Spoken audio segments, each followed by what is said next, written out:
Checking in with The Hill of Dreams by Arthur Machen, published in 1907, written kind of 1895 to 1897.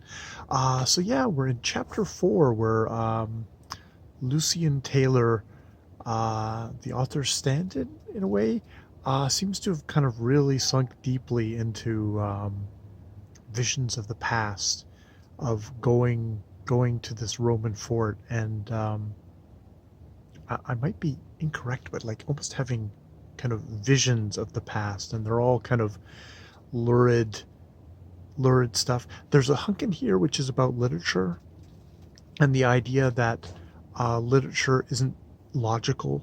It's not the words as much as it's the music of the words, which it's sort of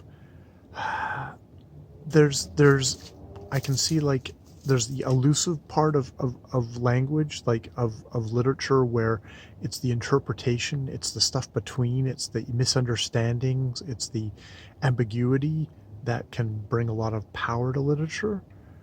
But there's also the side of he's going to the point of it's like, well, if you listen to a beautiful phrase said in Latin, that will give you ooh, I think we had a flash of lightning and there was the thunder, so it's a bit off. Ooh, well, that's very atmospheric for the Hill of Dreams, because the Hill of Dreams is all atmosphere. And I mean, part of that is, I guess, he's stating kind of a theory of literature here of like it's the sounds, it's the it's the the sound, the music of the words versus the meaning of the words that should just should evoke something deep inside of you, kind of that sort of stuff. Um, Also, just weird scenes of like a Roman matriarch talking about falling in love with a slave boy and having the slave boy brought to her, and it very creepily them trying to seduce her, and her maids trying to seduce it, and they're touching each other and they're touching him, and he's kind of a pouty. It's like he reads as very young, and there's this sort of this whole forbidden love, which can kind of go on the side of it's like is it pedophilic or love of youth or stuff like that seems to be in there. And but all through the section he is just getting gaunter and gaunter, and and people are looking at him and thinking it's like, he's just wasting away. You can see the bone sticking through his face, that kind of idea of the skull, the dark, that he's really getting worse off and worse off, ending I think at the end there of the doctor's like inviting him to come in to, like, have a drink, come and have a drink, kind of trying to get him up, but he's refusing. He seems to be indifferent to whether it's some people being kind to him or people being nasty to him. It's all the same. He's so lost in this past world.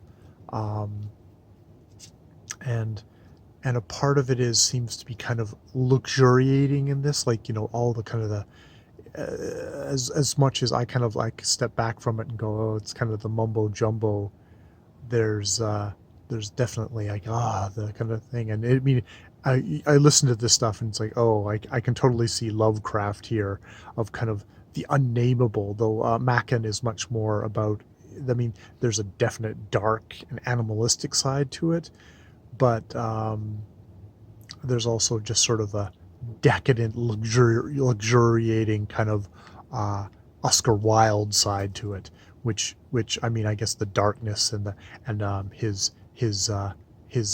wanting to kind of further find more exquisite pains to increase his love seems to be a certain thing in there. So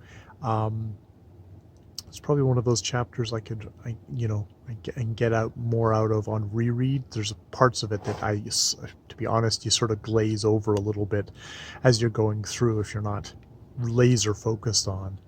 So yeah, that's chapter 4.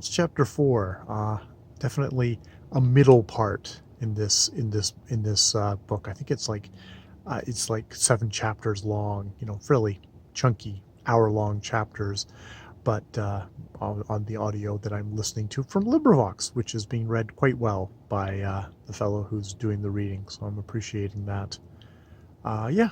So that's about all I have for Chapter 4 of the the Hill of Dreams. And oh boy, those dreams, they're fever dreams, certainly.